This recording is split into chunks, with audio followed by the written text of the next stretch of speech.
That was good. It was quite scary being my first professional gig. I was wearing a canary yellow shirt and I was playing a fruity cult leader, and I had to baptise someone in a swimming pool, I think.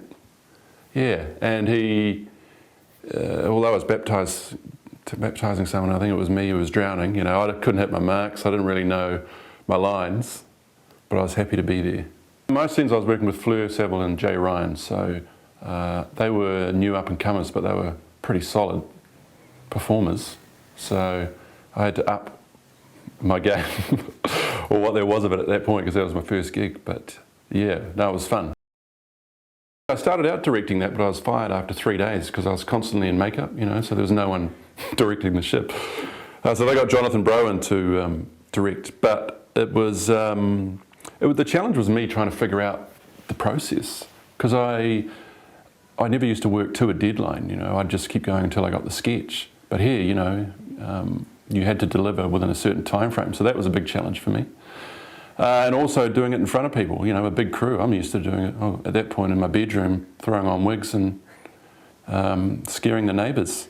So it was a chance for me to road test some characters, and it was a really good exercise.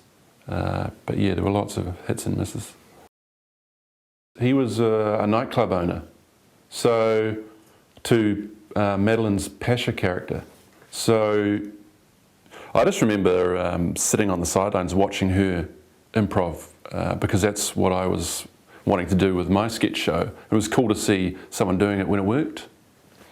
Yeah, so that was fun. And seeing her riff around the lines and always come back to the scripted ending and nailing that ending, because Katerina Denave always used to say to me, you need to work on your ends for your sketches. They just kind of meander on. I was like, oh yeah, yeah. He was a cool cat. He was wandering around with some white glasses on, and I think the direction he gave me was, because I think I might have tried to ad-lib in that show, and he was like, just stick to the lines.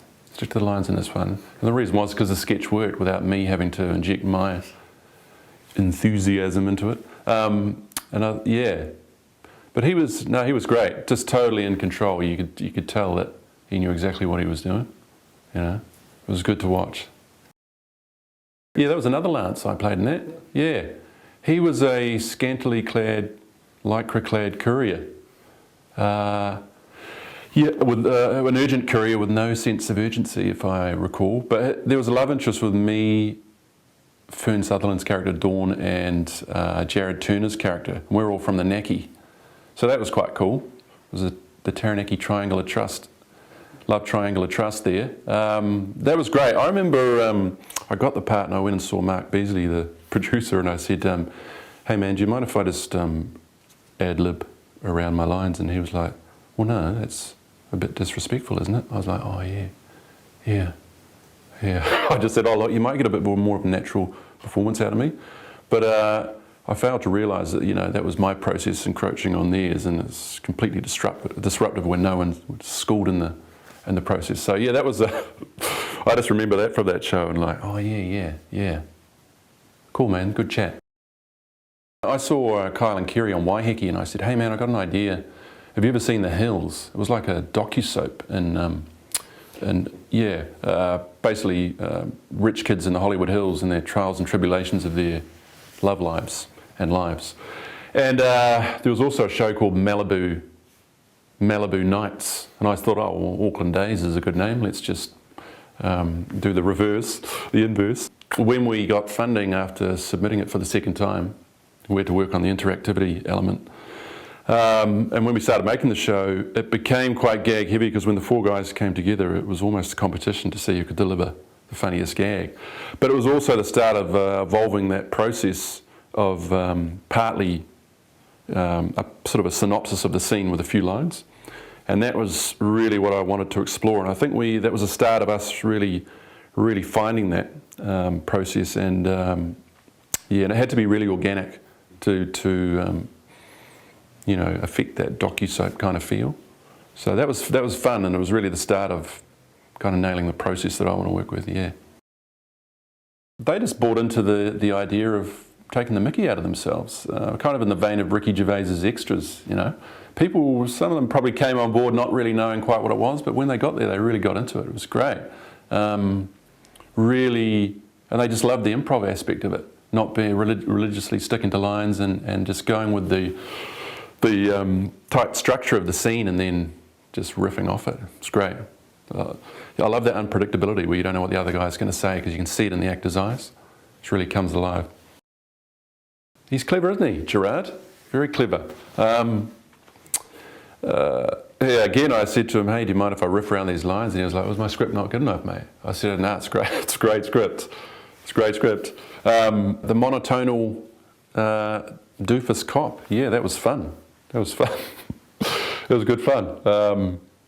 Yeah, we did a lot of takes, so Gerard had a lot to choose from, but yeah, it was fun. I had a lot of chats with Bruce Hopkins, who played my police sergeant, because we did a lot of waiting around on that set, but it was a hell of a lot of fun shooting it. Morgana O'Reilly in that is top notch, isn't she? Her and Rima, the chemistry between them is the heart of the film, man. It's such a good combo. Those two, brilliant, brilliant. Yeah, I was amazed they got me back, SPP, after me asking to ad-lib that first time around. But so the second time around, I just went in and tried to do the job. But the character was a very insecure guy who shirked responsibility. And I was like, oh, they're onto me. These guys are onto me. I had to show my bum in that one, the crack in my back, and. Yeah, I sort of realised I'm naked quite a lot in these shows that I'm doing. I remember Mark Beasley, the producer, coming over to me, and he's always quite cryptic in his advice or suggestions, and he came over and he said, yeah, I've seen your rushes. I've seen your rushes. I was like, oh yeah? He's like, yeah. And then he walked off. Stroked his beard and walked off. I was like, wow, I'm underperforming on this one. Bit up my game. But he's a lot of fun, I like him. LeeWay, yeah, that's coming out next year. It's about a loner who lives in his flat in Mount Roskill, and he's forced to recruit a flatmate because his psychotic neighbour wants half his share for the fence. And I play the loser loner Lee. He's got a crew cut, and Owen Black plays the new flatmate Alan. And this was it's probably the best creative experience I think I've ever had. It was working with John Argyle and Owen Black. There was just the three of us in Owen's Mount Roskill flat for 2 weeks. We'd written for about a month prior, and we got 2 Panasonic Handycams, and the three of us plus Owen's girlfriend Alicia just shot for 2 weeks a 16 by 4 minute web series. And that's when I really nailed the process of improv. Very tight scripted structure with no dialogue, and then we just shot, reviewed takes, honed the process, and the results, yeah, it's the best thing I've done, without a doubt. And that'll be coming out next year, but it's just shot on handycams. Who knows who'll see it. Daryl's about a marathon runner who keeps collapsing mid-race from dehydration. And his confidence is getting the better of him. He's got an inner voice that's telling him he's a loser. So he decides to go to Outward Bound, the outdoor experience centre in Anakiwa, top of the South Island, to get the mental toughness to compete in and win the Taranaki Mountain to Surf Marathon. And I did a course at Outward Bound in 2001 and 2006, and I said to them, hey, look, I'm going to write a one-man show about this. This is a great organisation, I love what you're doing. Their motto was there's more in you.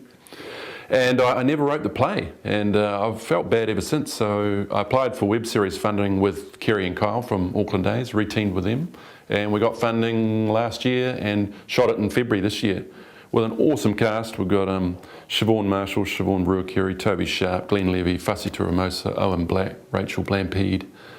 I hope I haven't left anyone out, and myself, and we were down there for 12 days and shot sort of a feature-length film slash web series, but it's a web series but it could double as both, and so we're editing that at the moment. It's a monster, but it's a great little series, and that'll be coming out in 2016 as well. That was just rip, shit and bust, just go for it, 1-2 takes on the trot and move on. It was really good.